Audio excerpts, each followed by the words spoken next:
ಮೋಕ್ಷ ಅಂದರೆ ಹುಟ್ಟು ಸಾವಲ್ಲೇ ಬರಬಾರ್ದು ಅಂತ, ಅದು ಮೋಕ್ಷ ಅಂತ ಜನ ತಿಳ್ಕೊಂಡಿದ್ದಾರೆ. ಆದರೆ ಬಾಬಾ ಏನು ಹೇಳ್ತಾರೆ ಮಕ್ಕಳಿಗೆ ಏನು ಹೇಳ್ತಾರೆ ಬಾಬಾ?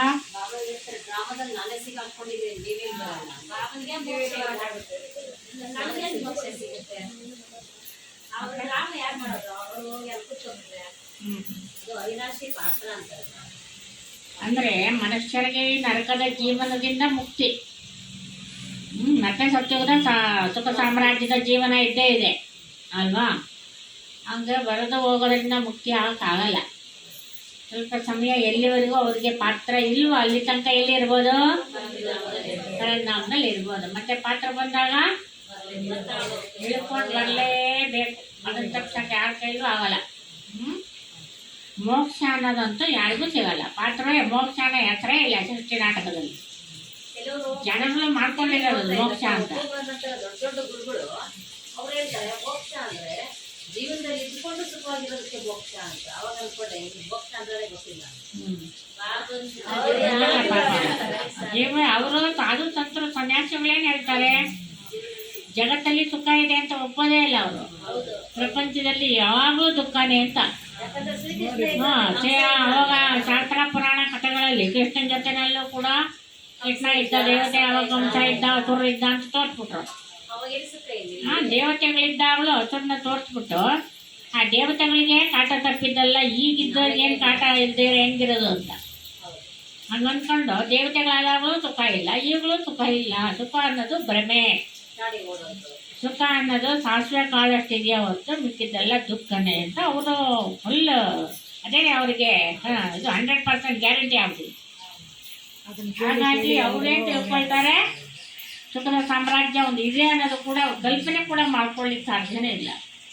ಹಾಗಾಗಿ ಅವರು ಯಾವುದೇ ಒಂದು ಮಾತುಗಳನ್ನ ಹೇಳಿದರೂ ಕೂಡ ಅದು ಸತ್ಯ ಆಗೋದೂ ಇಲ್ಲ.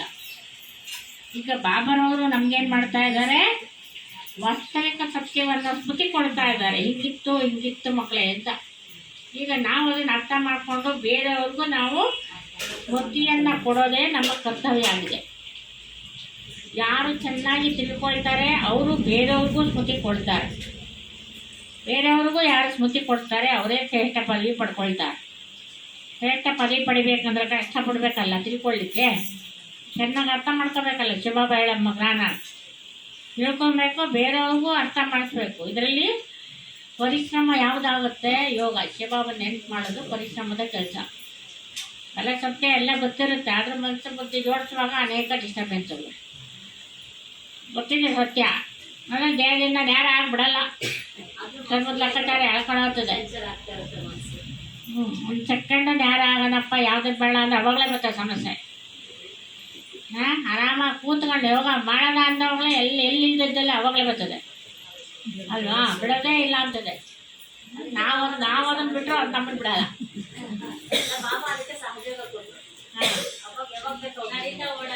ಅಲ್ಲ, ಯಾವಾಗ ಬೇಕಾದ್ರೂ ಯೋಗ ಮಾಡಿ ಅಂದ್ರು, ಯಾವಾಗ ಬೇಕಾದ್ರೂ ಮಾಡಕ್ ಆಗ್ತಾ ಇಲ್ವೇ? ಯಾವಾಗ ಬೇಕಾದ್ರೆ ಬೇಕಂದಾಗ ಮಾಡೋಕ್ಕಾಗಲ್ಲ, ಮಾಡಕ್ಕೆ ಆಗಲ್ಲ. ನಾನು ಆತ್ಮ ಅನ್ನೋದೇ ಗಳಿಗೆ ಮತ್ತೆ ಹೋಗುತ್ತೆ ಅಂತಾರೆ ಬಾಬಾ. ಮನೆ ಒಂದು ಹೇಳಿದ್ರು, ನಾನು ಆತ್ಮ ಅನ್ನೋದೇ ನಿಮ್ಗೆ ನೆನಪಿರಲ್ಲ. ಎಷ್ಟು ಶ್ರೇಷ್ಠ ಭಾಗ್ಯ ಕೊಡ್ತೀನಿ, ಎಷ್ಟು ಶ್ರೇಷ್ಠ ಪ್ರಾಪ್ತಿ ಕೊಡ್ತೀನಿ. ಜನ್ಮದಿಂದ ನೀವೇ ನನ್ನ ಕೂಗಿ ಕರೆದಿದ್ದೀರಾ, ನಾನೇ ಎದುರುಗಡೆ ಬಂದಿದ್ದೀನಿ, ಆದ್ರೂ ಮರ್ತೋಯ್ತು ಅಂತೀರಲ್ಲ, ನಿಮ್ಮ ನಾಚಿಕೆ ಆಗಲ್ವಾ?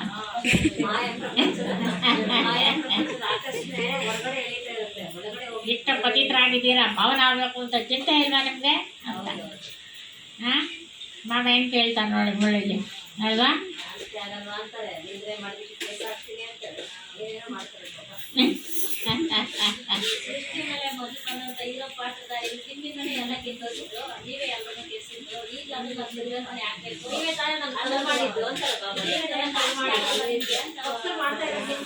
ದಾರಿ ತಪ್ಪಿದ್ದು ನೀವೇ ಅಲ್ಲ, ಮತ್ತೆ ನೀವೇ ಸರಿ ಮಾಡ್ಬೇಕಲ್ಲ ಅಂತ ಅಲ್ವಾ?